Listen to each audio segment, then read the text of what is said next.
Εργαστήριο γευσηγνωσίας. Δοκιμάζουμε και αξιολογούμε 3 διαφορετικά γλυκά του κουταλιού Κιδώνη. Τι ωραίο! Συνεταιρισμός γυναικείας μισοτόπου. Πού είναι αυτό? Βρισκόμαστε στο Μεσότοπο, στο γυναικείο συνεταιρισμό. Και πάμε να δούμε τα καλά που φτιάχνεις. Πώς θα κάνει ο γυναικείο συνεταιρισμός, πώς θα αναλύεται. Ο συνεταιρισμός μας λειτουργεί από το 1998.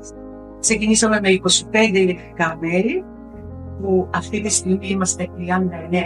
Ποια ανάγκη ικανοποίησε την δημιουργία του συνεταιρισμού? Η ανάγκη ήταν πρώτα για την δουλειά, για τη γυναίκα, δηλαδή για να συμβάλλουμε και εμείς στο οικογενειακό εισόδημα και από την άλλη να προβάλλουμε όλα τα προϊόντα αυτά του τόπου μας που ζούμε σε ένα ευλογημένο τόπο και θα θέλαμε να δείξουμε παραπέρα ό,τι παράγουμε εδώ. Πόσα διαφορετικά προϊόντα παράγει? Έχουμε τώρα μεγάλη γάμα προϊόντων.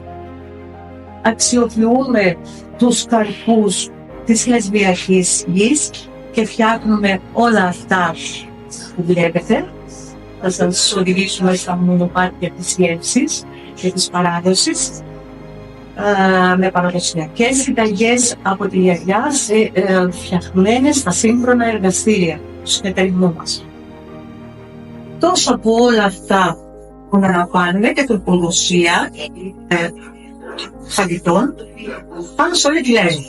Συνεργαζόμαστε με το Πανεπιστήμιο Αιγαίου σε διάφορες εκδηλώσεις που κάνουν, συνέδρια, σεμινάρια, με το Μουσείο Φυσικής Ιστορίας εδώ στο Σίδηρη.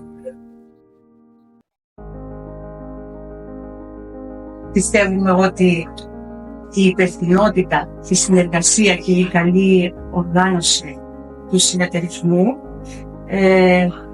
έδωσε την εμπιστοσύνη στους φίλους, συνεργάτες και πελάτες του συνεταιρισμού και αυτό μας έδωσε φτερά για να προχωρήσουμε παραπέρα.